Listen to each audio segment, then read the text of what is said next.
ಏನು ಒಂದು 25 ದಿವಸ 27 ದಿವಸದಿಂದ ಏನು ಪ್ರತಿಭಟನೆ ಮಾಡ್ತಾ ಇದ್ರು, ನಾವೇನೋ ನ್ಯಾಯ ರೀತಿಯಲ್ಲಿ ಪ್ರತಿಭಟನೆ ಮಾಡ್ತಾವ್ರೆ, ಏನು ಅನ್ಯಾಯ ಆಗಿದೆ ಅಂತ ನಮಗೂ ಅಷ್ಟೊಂದು ಗೊತ್ತಿರಲಿಲ್ಲ.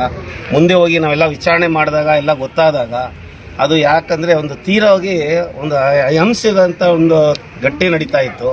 ಅವ್ರು ಪರ್ಕೆ ಎತ್ಕೊಳ್ಳೋದು, ಅವ್ರ ಗುರುಜಿ ಬಗ್ಗೆ ಮಾತಾಡೋದು, ಗುರುಜಿ ಬಗ್ಗೆ ಅದು ಬರೋ ಹೋಗೋ ಜನಕ್ಕೆ ತೊಂದರೆ ಕೊಡೋದು, ಇವೆಲ್ಲ ಮಾಡ್ತಾರೆ ಅಂತ ನೋಡಿ ನಾವು ಸಹಿಸಲಾರದೆ ನಾವು ಸರಿಕರು ಇಲ್ಲಿ ಇರೋಂಥವ್ರು, ನಾವು ಇಲ್ಲೇ ಒಂದು ಗ್ರಾಮದಲ್ಲಿ ಹುಟ್ಟಿ ಬೆಳೆದು ಜನಗಳ ಜೊತೆ ನಾವು ಬೆಳೆದು ಬಂದಂಥ ಜನಗಳಿಂದ ಕಣ್ಣಾರ ನೋಡಿ, ಯಾಕಂದರೆ ಆಶ್ರಮ ಏನು ಒಳ್ಳೊಳ್ಳೆ ಕೆಲಸ ಮಾಡ್ತಾ ಇದೆ, ಆಶ್ರಮದಲ್ಲಿ ಏನು ಒಳ್ಳೆ ರೀತಿ ನಡೀತಾ ಇದೆ, ಸಾವಿರಾರು ಜನಕ್ಕೆ ಕೆಲಸ ಕಾರ್ಯ ಸಿಕ್ಕಿರೋದಿರ್ಬೋದು, ಸಾವಿರಾರು ಜನ ಎಜುಕೇಷನ್ ಬಗ್ಗೆ ಇರ್ಬೋದು, ಮಕ್ಕಳಿಗೆ ಬಡವ್ರ ಮಕ್ಕಳಿಗೆ ಪ್ರತಿಯೊಂದು ಮಾಡ್ತಾ ಇದ್ದಾರೆ.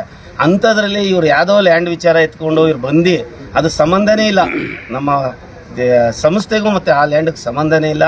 ಆ ಲ್ಯಾಂಡ್ ನಿಜವಾಗ್ಲೂ ಅವ್ರು ಬರಬೇಕಾಗಿದ್ದೆ, ಇನ್ನೂ ಆಗಿರ್ಗದ್ದು ಅದು ಎಲ್ಲಿ ಬರಬೇಕು, ಕಾನೂನು ರೀತಿ ಹೋರಾಟ ಅವ್ರು ಮಾಡ್ಕೋಬೇಕಾಗಿತ್ತು. ಇದು ಯಾಕೋ ಅತಿಗೆ ಅನ್ನಿಸ್ತು. ನಾವು ತಾಳಲಾರ್ದೆ ನಮ್ಮ ಒಂದು 4-5 ಪಂಚಾಯತಿಯವರೆಲ್ಲ ಸೇರಿ, ಸದಸ್ಯರುಗಳು, ಗ್ರಾಮಸ್ಥರು ಎಲ್ಲ ಸೇರಿ ನಾವು ಬಂದು ಇಲ್ಲಿ ಒಂದು ಮನವಿ ಕೊಟ್ಟಿದ್ದೀವಿ. DSP ಅವರು ಒಂದು 2 ದಿವಸ ನಮ್ಗೆ ಕಾಲಾವಕಾಶ ಕೊಡಿ, ಅವರು ಅನ್ಲೀಗಲ್ ಆಗಿ ಕೂತಿದ್ದಾರೆ, ಅದು ಏನಿದೆ ನಾವು ನೋಡಿ ಮಾಡಿ ಅದು ಕ್ಲೋಸ್ ಮಾಡ್ಕೊಡ್ತೀವಿ ಅಂತ ಕೇಳ್ಕೊಂಡಿದ್ದಾರೆ.